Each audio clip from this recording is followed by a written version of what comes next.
good day mga guys, mga kasuki. Meron akong i-overhaul na relo, Seiko 5 automatic. Ayan, ito siya mga guys, mga kasuki. Ang calendar niya is 3 o'clock tsaka 6 o'clock. Bihira po itong mga ganitong klase ng mga relo. Karamihan ng mga calendar is 3 o'clock, day and date. Ito sa kanya, ang day tapos date 3 o'clock tapos 6 o'clock. Hindi ko lang maano kung anong year or ano to na manufactured siya na ginawa. So pero ito yung likod niya. Ang nakalagay sa makina niya is 7S26. Ayan mga kasuki. No, Seiko 7S26. Pero dito sa likod ng kuha niya, ng glass, transparent, nakalagay is 7S36. Dalawa, no? Ayan, wala akong lang sure kung anong anong year to, model. Pero medyo ang tansya ko nito medyo late 80s ito, mga ganitong model. Bihira na ito ngayon ganito makita itong mga ganito. Kadalasan kasi ang kalendar is nandito sa 3 o'clock. Bihira yung nasa 6 o'clock na kalendar. So yun. So ang gagawin natin ito mga guys, mga kasuki, kaklasing ko na lahat para i-general cleaning natin. So ito siya, nakalas na natin yung balance wheel, itong pallet fork, tapos yung bridge. Yan, dito na ngayon tayo sa twin wheel bridge, pero kakalasin muna natin dito reduction wheel at saka yung yung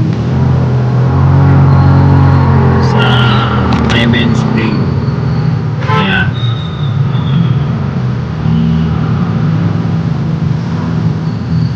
Ang transmission wheel pala yan mga guys, mga katusi. Para itong malaki.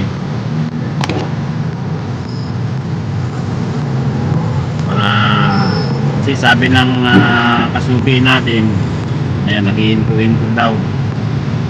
Ayan, so nakita ko medyo marumi na mga guys, mga kasuki. Ayan. May mga guhit na ng dumi. Oo nga, makita na nga na medyo may dumi siya.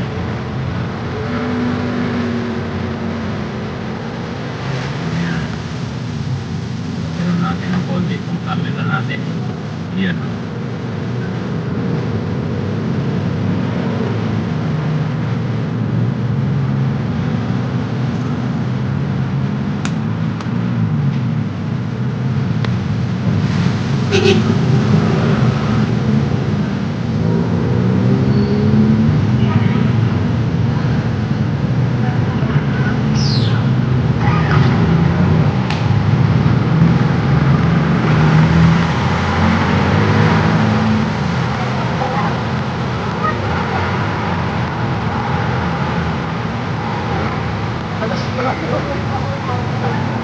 Ayan mga guys, so marumi na talaga. May marumi itong niya sa may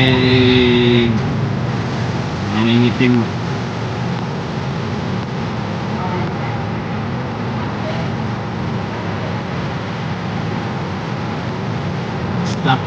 Stock up na rin ito dahil yung langis niya natuyo. Ayan. Pero ito, dapat ito hindi ito natatanggal. Ito ang pinakabitan ng niya, ng second wheel. Dapat ito nakapix. Problema yun. Pero ayun, natin.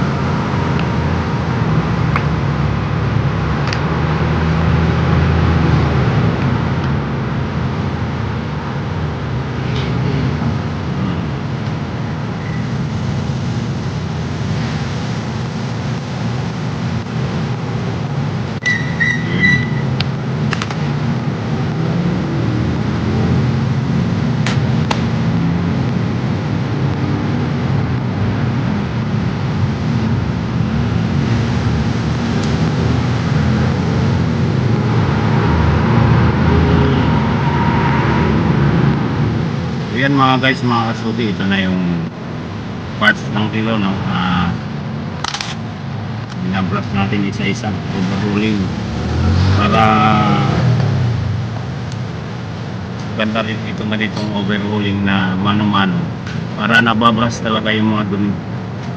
Gaya nga ng sinabi ko, yung ibang sistema ng overhauling sa machine, no, pinapaikot-ikot lang nila yun. Nandun lang yun. Mas maganda itong ganito, nababrush talaga siya. Tanggal talaga. Kumbaga, parang sa tao, pag hinilod mo yung dumi, tanggal talaga. Pero pagka yung bugos-bugos lang, hindi matatanggal. Yan, ito kanina mga guys, mga kasuti, itong full lever na to, itong paikot niya ito dito sa pinakabitan ng reduction wheel, marumi.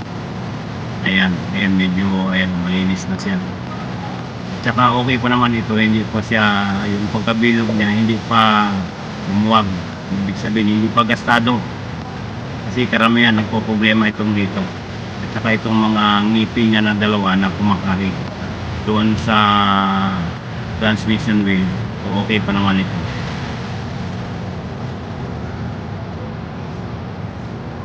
Ayan, binabrush at nililinis natin ng isa-isa para tanggal talaga ang dumi. Siyempre pagkatapos ito, binalik natin,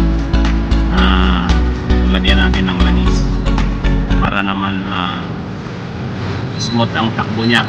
Yung friction ng takbo ng makina is ganda. Hindi pwedeng pag binalik natin hindi natin lalagyan ng langis. Kaya medyo tagdagan natin yung langis niya para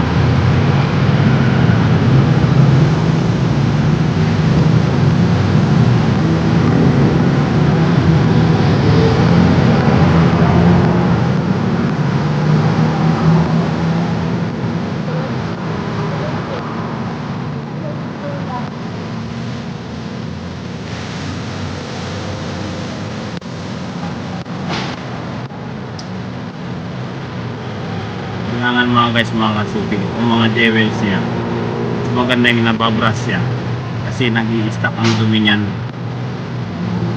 Kaya mga guys, mga kasuki, tapos ko ng mga overhaul, gagawin natin is maglalangis tayo. Kaya makikita nyo yung parang mga kulay violet ba yan o kulay pink na yan ang tinatawag na jewels, o yan ang lalangisin natin. So ulitin ko sa inyo mga guys, mga kasuki, huwag po kayong maniwala na binabawasan ng jewels, kasi kung tinanggal lang isa man lang yan, hindi na po andar ng matino yan. Magbabasag yan pag hindi po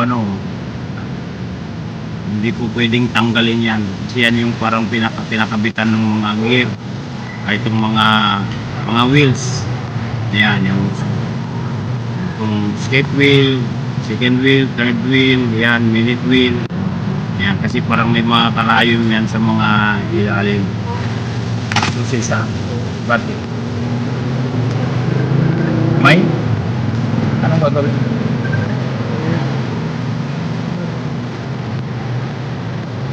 So yun mga kasuki, lalangis tayo. So, itong gamit nating oil mga kasuki, pang reload talaga ito. Confused oil ang tawag namin.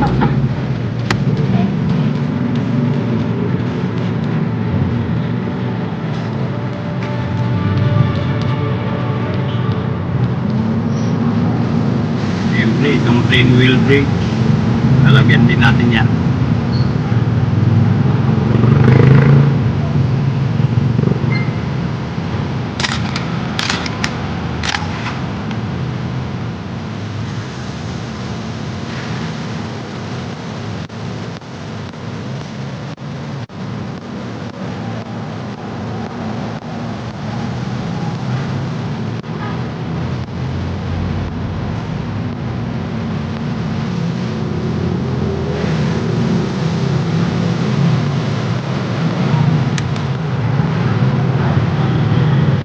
Yan guys, assembling na tayo, assembling. Unang nakabit natin ang center wheel.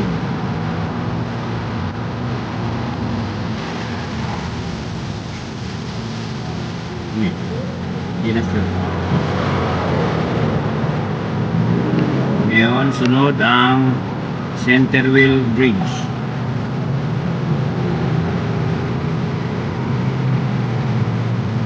Ayan, okay na. Shoot na lahat, nag-3-wheel na siya. Okay, lagay na natin ang screw.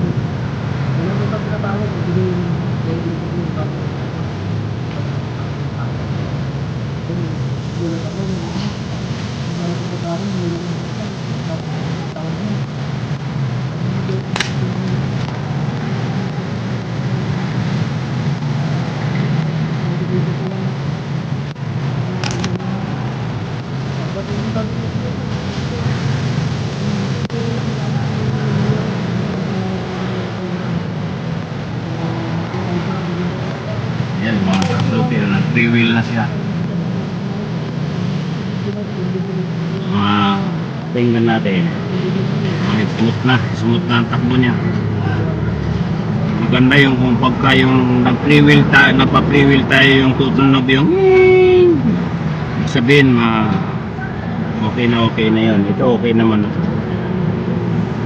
Ayan. Kahit na konting pihit lang ng ratchet wheel at tumakbo siya, sabihin okay na po yan. Yan. Sabihin na okay na yan. Konting tulak lang, ika nga tumakbo kagad. Mahirap yung iba kasi pagka konting tulak lang hindi siya tatakbo, kailangan i-pull mo pa. Pero ito okay na po yan. Ayan, okay yung pagkalagay natin ng lubrication ng mga oil nya para smooth ang takbo ng mga wheels at saka naglinis. So yun mga guys, mga kasuki, okay na ito, no, yung relo na isa natin ding subscriber kasuki. Ayan, kita nyo naman, in-overhaul natin, tapos oiling at medyo marumi na talaga siya. Ayan, gagandahan lang ako nito kasi ang calendar niya nasa baba, yung araw, tapos kalpecha nandito sa taas. Ayan, Seiko 5 ang nakalagay dito sa salamin is 7S36, pero ang machine is 7S26. Tama. 7S26 ayan 7S26A. Yan. So yun, okay na at hoping tayo na ito magkondisyon na siya. May 1 month warranty naman tayo mga kasuki sa mga ginagawa natin lalo na't mga kasuki natin at subscriber pa. Thank you mga guys, mga kasuki. Okay na siya. Ayan. Okay.